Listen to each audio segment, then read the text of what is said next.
Do you want movement like this? To me, last contact. Whoa! If yes, here are the best Black Ops 6 settings. Let's start off with all the controller settings. You're gonna wanna play on tactical, flipped, or default. It's gonna help you with your movement, sliding, jumping. Next, sensitivity, I recommend playing on 7.7. At the end of the day, it is preference. I prefer 7.7.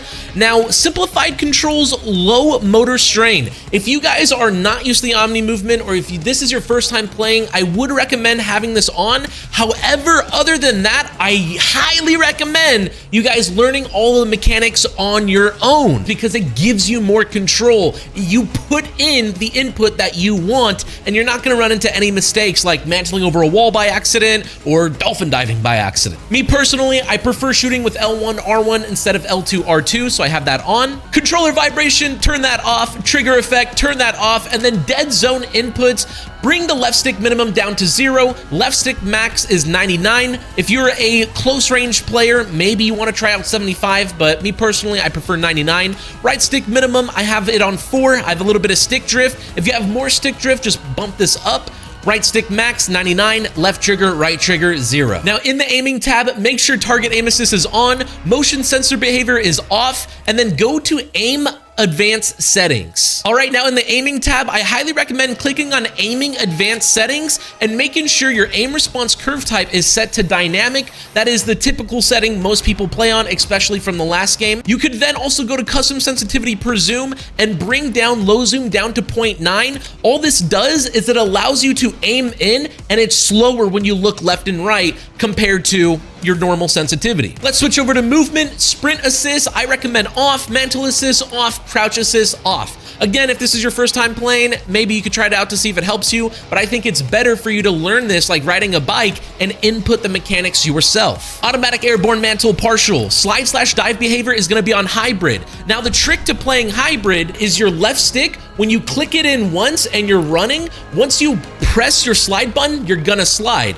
However, if you want a dolphin dive, you hold in your left stick while you press your right stick, and that'll allow you to dolphin dive. Changed it by accident, but make sure it's on hybrid. Auto door peek, I recommend turning that off. Movement advanced settings, go ahead, click into this, turn off auto move forward, turn off ground mantle. Sprint restore, keep this on. Slide maintain sprint, keep this on. And then tactical sprint behavior, I recommend single tap run. And of course, plunging underwater is free, and then sprinting door bash is on. We can now switch over to combat. Now in combat settings, you can basically keep everything the same. However, in overlay advanced settings, if you use the pinging button quite a bit, I recommend putting the ping wheel delay on short, double tap danger ping delay short, and then wheel behavior hold. And as we go back and scroll back up to combat advanced settings, this is where I recommend changing your interact/reload behavior to tap to interact. This is for all my Warzone players, so you can just tap square to open a door, tap square to pick up a weapon. Most people on multiplayer do play on tap to reload. Sprint cancels reload. This is a good setting to have on if you don't like double tapping Y. However, I prefer using double tap Y to prevent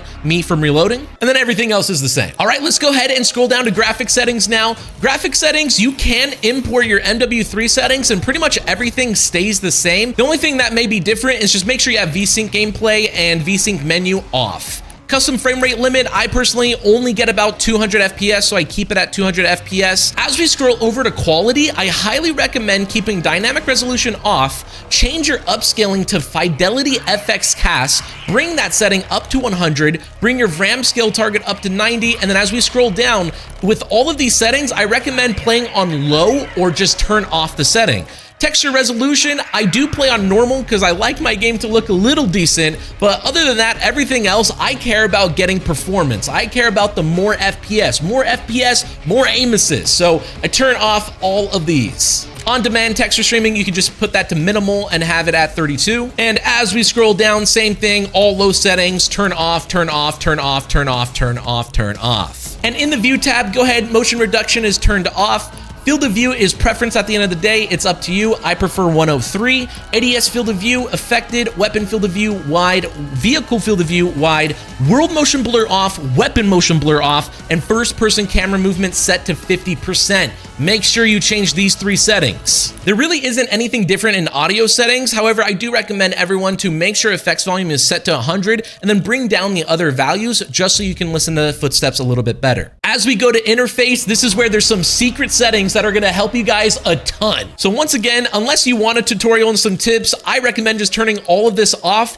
Telemetry, I do prefer making sure I know how much FPS I have, my server latency, and my packet loss. And as we scroll down, I highly recommend turning off your network in-game alert icons, hardware in-game alert icons, just because we'll get the info in the top left corner of the screen. Now we're gonna switch over to readability, and I want you to scroll down to color customization and then scroll down to color filter, put color filter to filter 2, put color filter target on both, and then put the intensity up to 100.